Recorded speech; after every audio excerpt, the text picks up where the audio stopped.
Hello, dear student. Assalamu alaikum.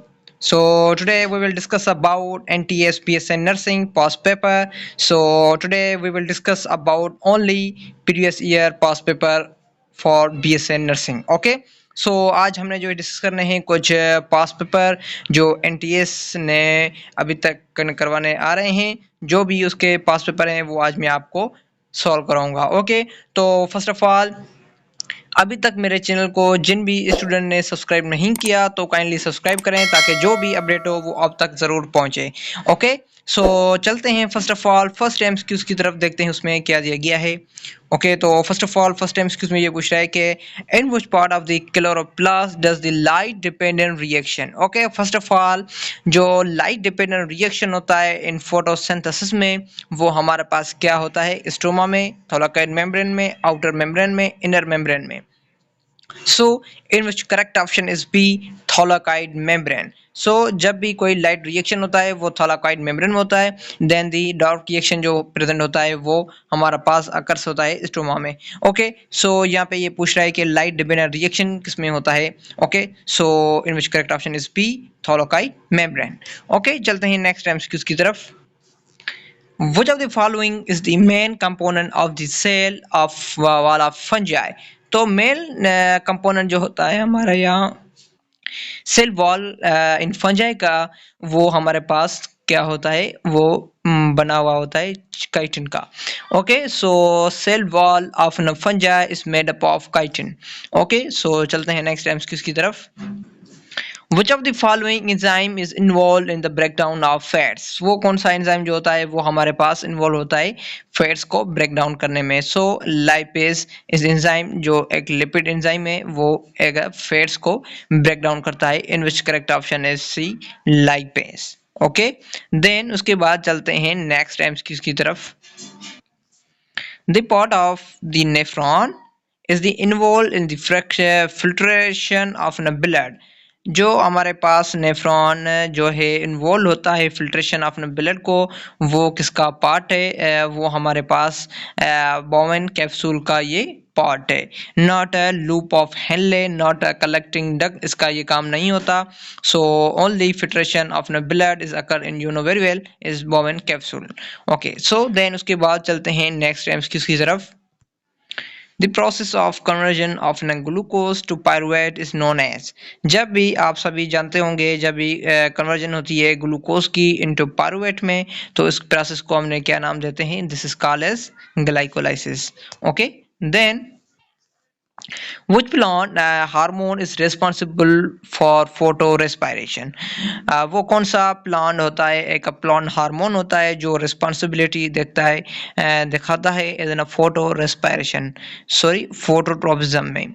सो वो एक hormone है जिसका नाम है ऑक्सिन. ऑक्सिन एक हार्मोन है, एक प्लांट हार्मोन है जो रिस्पॉन्सिबिलिटी देखता है दिखा रहा होता है एज एन फॉर फोटोट्रोपिज्म में. ओके, देन उसके बाद चलते हैं नेक्स्ट एमसीक्यूज की तरफ.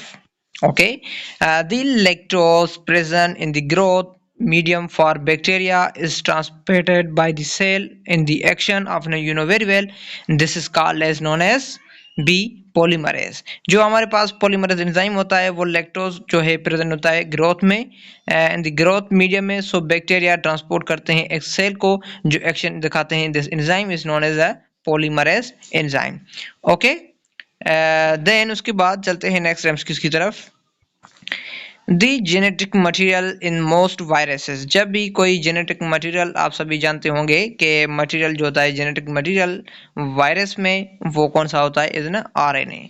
ओके, मोस्टली जो हमारे पास के जेनेटिक मटेरियल होता है वायरस में जो वो आरएनए होता है. ओके, देन उसके बाद चलते हैं नेक्स्ट एमसीक्यूज की तरफ. DNA replication occurs during which phase of cell cycle? Okay, DNA जो होता है उसकी रेप्लिकेशन होती है वो अकर्स की जाती है during the phase of a cell cycle. वो कौन सा फेज होता है, सो आप सभी जानते होंगे, this is called as S phase. Okay, जब भी डीएनए की रेप्लिकेशन होती है अकर्स वो एस फेज में होती है during the cell cycle. Then उसके बाद चलते हैं नेक्स्ट एमसीक्यूज की तरफ, देखते हैं उसमें क्या दिया गया है.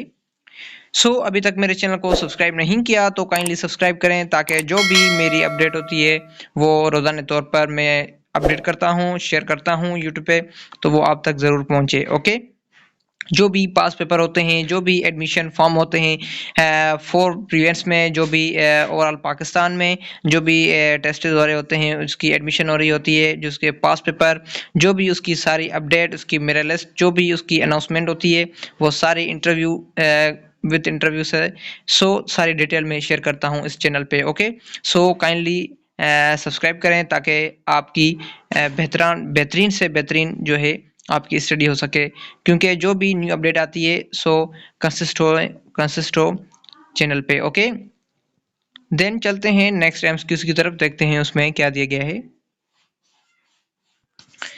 The exchange of genetic material between homologous chromosomes during the meiosis। Okay, जब भी एक्सचेंज होती है जेनेटिक मटेरियल की homologous chromosomes में during the meiosis, this is called as crossing over. उसको हमने क्या नाम देते हैं? This is called as crossing over. Then the enzyme responsible for the digestion of a protein very well in the stomach। जो भी हमारे पास एक एंजाइम होता है, उसकी रिस्पॉन्सिबिलिटी होती है जब भी कोई डाइजेशन ऑफ प्रोटीन होती है स्टमक में, वो इतना काम करता है। This is called as pepsin. Okay, हमारे पास एक पेप्सिन एंजाइम होता है जो स्टमक में होता है, जो डाइजेशन करता है प्रोटीन को। ओके, देन उसके बाद चलते हैं नेक्स्ट एमसीक्यूज की तरफ, देखते हैं उसमें क्या दिया गया है। Okay, the which hormone regulate the water? Which hormone they regulate the water balance in the human body? Okay, वो कौन सा हार्मोन होता है जो रेगुलेट करता है, एक बैलेंसिंग करता है वाटर की इन ह्यूमन बॉडी में? This is called as vasopressin, means ADH hormone. Okay, जिसको हमने एडीएच कहते हैं। This is full form of ADH is, you know very well, anti diuretic hormone. This is present in kidney. Okay, ये balance करता है हमारी human body में water की। ओके, देन उसके बाद चलते हैं नेक्स्ट एमसीक्यूज की तरफ। Which of the following process occurs during the Calvin cycle of photosynthesis? Okay, वो कौन सा प्रोसेस होता है जो अकरिंग होता है? This is called as Calvin cycle में ऑफ न फोटोसिंथेसिस, जिसको हमने नाम देते हैं, this is called as carbon fixation. Okay, then उसके बाद चलते हैं नेक्स्ट एमसीक्यूज की तरफ। The process of water movement from roots to leaves। This process of na water movement from roots to leaf, okay, means roots leaf की तरफ जो भी वाटर की मूवमेंट होती है इन प्लांट में, उसकी प्राइमरी ड्राइवन होता है हमारे यहाँ osmosis, active transport, transpiration pull, capillary action। In which correct option is C, transpiration pull, जिसका काम होता है रूट्स को लीव करता है, रूट्स को जब उसकी मूवमेंट जो होती है वाटर की, वो मूव कराता है रूट से लीव्स की तरफ इन प्लांट में, तो उसका प्राइमरी रोल होता है हमारे पास। This is process known as transpiration pull, न कि हमारे पास एक्टिव ट्रांसपोर्ट होती है उसका ऑस्मोसिस नहीं, कैपिलरी एक्शन। ये सारा प्रोसेस इनकरेक्ट है। In which correct option is C, transpiration pull. Okay, then उसके बाद चलते हैं नेक्स्ट एमसीक्यू की तरफ। देन 15 की तरफ चलते हैं। The process by which organism maintain the stable internal environment. वो कौन सा प्रोसेस होता है जो ऑर्गेनिज्म की मेंटेन करता है, स्टेबल करता है इंटरनल एनवायरनमेंट में? This is called as homeostasis. Okay, उसको हमने नाम देते हैं, this is called as homeostasis, जो हमारे पास एक प्रोसेस है जिसको मेंटेनिंग करता है इंटरनल एनवायरनमेंट में। Okay, the maintaining internal environment in the human being in organism, this is called process known as homeostasis। okay, चलते हैं नेक्स्ट एमसीक्यूज की तरफ। 16, the enzyme that converts glucose into glucose phosphate। Okay, the enzyme जो होता है एक convert करता है ग्लूकोज को ग्लूकोज 6 फॉस्फेट में, वो उस प्रोसेस को इन ग्लाइकोलाइसिस में। तो उस एंजाइम को नाम हमने क्या नाम देते हैं? कि जो भी एंजाइम होता है वो कन्वर्ट करता है ग्लूकोज को ग्लूकोज 6 फॉस्फेट में इन ग्लाइकोलाइसिस में। This is called as phosphofructokinase pyruvate kinase aldose. So in which correct option is A, hexokinase. Okay, this is called as hexokinase enzyme होता है जो हमारे यहाँ ग्लूकोज को ग्लूकोज 6 फॉस्फेट में कन्वर्ट करता है। ओके, जो ये ग्लाइकोलाइसिस में होता है। देन उसके बाद चलते हैं नेक्स्ट एमसीक्यूज की तरफ। ओके 17 में के which of the following is an example of C4 plant. जो हमारे पास C4 प्लांट होते हैं उसके वो कौन से एग्जांपल होते हैं। सो वीट ये इसका जो है एग्जांपल नहीं होता, एंड राइस जो है इसका बिल्कुल नहीं होता। सो मेज इज अ करेक्ट ऑप्शन जो हमारे पास एग्जांपल है C4 प्लांट का। This is called as known as maize, इसका करेक्ट ऑप्शन है। देन उसके बाद चलते हैं नेक्स्ट एमसीक्यूज की तरफ, देखते हैं उसमें क्या दिया गया है। The site of Krebs cycle in eukaryotic cells, okay, the site होती है Krebs cycle की जो eukaryotic cells में पाई जाती है। This is called as mitochondrial matrix। जब भी कोई Krebs cycle जो अकर होती है eukaryotic cells में वो mitochondrial matrix में होती है। Okay, so glycolysis is occur in cytoplasm. So in which correct option is B, mitochondrial matrix. So Krebs cycle is occur in mitochondrial matrix। Okay so चलते हैं नेक्स्ट एमसीक्यूज की तरफ, देखते हैं उसमें क्या दिया गया है। Okay in human heart is covered by double layered membrane. Okay, जब भी कोई ह्यूमन हार्ट होती है वो कवर्ड होती है डबल मेम्ब्रेन लेयर से। सो उनको हमने क्या नाम देते हैं। This is called as pericardium. In which correct option is C, pericardium, not a peritoneum, not a pleura, not a myocardium. In which correct option is C, pericardium. Okay, so अभी तक मेरे चैनल को subscribe नहीं किया तो kindly subscribe करें ताकि जो भी अपडेट हो वो आप तक जरूर पहुंचे। ओके, सो चलते हैं नेक्स्ट एमसीक्यूज की तरफ। 20 में के which of the following is a connecting link between Annelida to Arthropoda। Okay ये पूछ रहा है कि वो कौन सी लिंक होती है जो कनेक्टिंग की जाती है हमारे यहाँ एनिलिडा टू आर्थ्रोपोडा में। सो हमारे यहाँ वो एक लिंक होती है जिसको हमने पेरीपेटस कहते हैं। दिस इज कॉल्ड एज, ये ऑप्शन हमारे पास क्या है, इसका करेक्ट ऑप्शन है। जो हमारे यहाँ एक कनेक्टिंग लिंक होती है एनिलिडा टू आर्थ्रोपोडा में उसको हमने क्या नाम देते हैं। This is called as Peripatus. Okay then चलते हैं नेक्स्ट एमसीक्यूज की तरफ, देखते हैं उसमें क्या दिया गया है।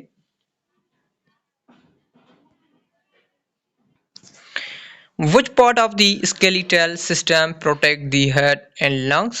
Okay, वो कौन सा skeletal system होता है एक प्रोटेक्ट करता है ह्यूमन हार्ट को एंड लंग्स को। This is called as rib cage. हमारे पास रिब केज होते हैं 12 pairs of rib cage in human body. So एक स्केलेटल होता है जो प्रोटेक्ट करता है ह्यूमन हार्ट को एंड लंग्स को। Okay, not axial skeletal, not appendicular skeleton, not a pelvic girdle. So only in which correct option is C, rib cage. Okay, so चलते हैं next MCQs की तरफ। In humans, the fertilization of an egg is occurred, you know very well. आप सभी जानते हैं जब भी ह्यूमन की फर्टिलाइजेशन होती है एग्स की वो अकर्स होती है हमारे यहाँ फेलोपियन ट्यूब में। Not ovary, not uterus, for further development होती है यूटेरस में। सो फर्टिलाइजेशन अकर्स नहीं होती यूटेरस में। So only occurs in fallopian tube. Then उसके बाद चलते हैं नेक्स्ट एमसीक्यूज की तरफ। The symbiotic association between fungi and the roots of higher plant is called as you know very well। जब भी symbiotic association होती है वो between fungi and roots की दरमियान जिसमें higher plant होते हैं उसको हमने क्या नाम देते हैं। This is called as rhizobium, mycorrhiza, lichen, cyanobacteria। So only in which correct option is C, rhizobium। जो हमारे पास एक सिम्बायोटिक एसोसिएशन होती है जो फंजाई एंड रूट्स में पाई जाती है उनको हायर प्लांट्स में किए जाते हैं। This is called as rhizobium. Okay then उसके बाद चलते हैं नेक्स्ट एमसीक्यूज की तरफ। The first stable product of Calvin cycle। Okay जब भी फर्स्ट स्टेबल प्रोडक्ट होती है Calvin cycle की C4 जिस प्लांट में होते हैं this is called as you know very well oxalate, oxaloacetate, then malate, 3-phosphoglycolate जिसको हमने 3-PGA कहा, रिबस को ribulose biphosphate. So first stable product जो होती है Calvin cycle की वो हमारे यहाँ क्या किसकी होती है? ऑक्जेलिसिटेट की होती है। Okay, so in which correct option only ए ऑक्जेलिसिटेट, जिसको हमने नाम दिया। ओके, देन उसके बाद चलते हैं नेक्स्ट एमसीक्यूज की तरफ, देखते हैं उसमें क्या दिया गया है। सॉरी, ए ऑप्शन इसका करेक्ट नहीं है, so only in which correct option is you know very well C, जिसका करेक्ट ऑप्शन है जो फर्स्ट स्टेबल प्रोडक्ट होती है केल्विन साइकिल का C3 में, जो C3 प्लांट में, वो हमारे यहाँ एक 3-फॉस्फोग्लाइको ग्लाइसरेट, जिसको हमने 3-PGA कहा, इसका करेक्ट ऑप्शन सी है। Okay, so very kindly sorry okay okay, then उसके बाद चलते हैं नेक्स्ट एमसीक्यू की तरफ, देखते हैं उसमें क्या दिया गया है। Which enzyme is responsible for unwinding of DNA helix during replication? Okay, वो कौन सा एंजाइम होता है जो रिस्पॉन्सिबिलिटी देखता है, दिखाता है and the unwinding of the DNA helix during replication? So in which correct option हमारे पास डीएनए पॉलीमरेज होता है, जो एक दिखाता है हमारे यहाँ एंजाइम की अनवाइंडिंग डीएनए हेलिक्स जो रेप्लिकेशन के दौरान होती है। Okay, so in which correct option DNA polymerase, जिसको हमने नाम दिया। ओके, देन उसके बाद चलते हैं नेक्स्ट एमसीक्यूज की तरफ, देखते हैं उसमें क्या दिया गया है। देन 26 में दिया गया है कि the capacity to generate a whole plant from any cell of plant is you know very well. जब भी कैपेसिटी होती है जनरेट करने की होल प्लांट में, जो एनी सेल्स में ऑफ एन प्लांट की, तो वो हमारे पास क्या होती है? Totipotency. This is in which correct option is totipotency. Okay, इसका करेक्ट ऑप्शन है जो कैपेसिटी एक जनरेट करते हैं होल प्लांट, जो एनी सेल्स में, उसके प्लांट के सेल्स में, जिसको हमने क्या नाम देते हैं? This is called as totipotency. Then उसके बाद चलते हैं नेक्स्ट एमसीक्यूज की तरफ। तो अभी तक जिन भी न्यू स्टूडेंट ने मेरे चैनल को सब्सक्राइब नहीं किया एंड लाइक नहीं किया, तो काइंडली सब्सक्राइब करें एंड लाइक करें। जो भी न्यू अपडेट हो, मैं रोज़ाना तौर पर डेली बेसिस पे मैं अपडेट शेयर करता हूं यूट्यूब पे, तो वो आप तक ज़रूर पहुंचे। ओके, जिन भी स्टूडेंट को चाहिए एनटीएस के पास पेपर, बीएसए नर्सिंग के जो भी आज दिन तक जो भी टेस्ट हो चुके हैं, तो मैंने उसके पास पेपर करवाए हैं, तो काइंडली वो देखें, क्योंकि आपका जो भी कॉन्सेप्ट हो वो क्लियर हो जाए। ओके, सो बीएसए नर्सिंग के 2029 के 2020 के सॉरी 2029 सॉरी 2019 के 20 के 2022 2021 2023 2024 जो अभी उसमें होंगे जो 2025 में, उसके जो भी पास पेपर हैं मैंने वो सॉल्व करवाए हैं, मेरे यूट्यूब चैनल पे पढ़े हैं। जिन भी स्टूडेंट को चाहिए वो देख सकता है। ओके, सो चलते हैं नेक्स्ट एमसीक्यूज की तरफ, देखते हैं उसमें क्या दिया गया है। देन 27 में कह रहे हैं कि lectin small molecular weight organic compound found जो है लिविंग टिश्यू में किया जाता है, जिसका एग्जांपल दिया गया है। This is called as carbohydrate, glyceride, phospholipid, amino acid. Okay, ये लेक्टिन जो एक स्मॉल मॉलिक्यूलर वेट होता है जो ऑर्गेनिक कंपाउंड का, जो फाउंड किया जाता है लिविंग टिश्यू में, उसका एग्जांपल है फॉस्फोलिपिड, इसका मेन एग्जांपल है। ओके, चलते हैं नेक्स्ट एमसीक्यूज की तरफ, देखते हैं उसमें क्या दिया गया है। Okay, the organelle responsible for packing and transport of an protein in cells, जो भी एक ऑर्गेनील होता है जो रिस्पॉन्सिबिलिटी दिखाता है पैकिंग करने में एंड ट्रांसपोर्ट करने में, जिसकी प्रोटीन की। ओके, इन सेल्स में, सो वो एक गोल्जी एपरेटस होता है हमारे यहाँ, नॉट एंडोप्लाज्म रेटिकुलम होता है। माइटोकॉन्ड्रिया का ये फंक्शन नहीं होता, लाइसोसोम का भी ये फंक्शन नहीं होता, हर एक चीज का एक अलग सा अपना अपना फंक्शन होता है। सो ये फंक्शन जो होता है पैकिंग करने का एंड ट्रांसपोर्ट करने का, किसकी? प्रोटीन की, इन सेल्स में। सो इसका काम होता है हमारे यहाँ गोल्जी एपरेटस का। ओके, देन चलते हैं नेक्स्ट एमसीक्यूज की तरफ। 29 में कह रहे हैं कि the mood off nutrition in fungi, जो मूड होता है न्यूट्रिशन का फंजाई में, उसको हमने क्या नाम देते हैं? This is called as saprophytic. Okay, saprophytic एक म्यूड होता है जो न्यूट्रिशन का पाया जाता है फंजाई में। ओके, देन उसके बाद लास्ट वन एमसीक्यूज को हमने सॉल्व करेंगे, देन उसके बाद ये लेक्चर जो है हमारे यहाँ एंड हो जाएगा। Okay, the hormone that control the menstrual cycle and pregnancy in female body।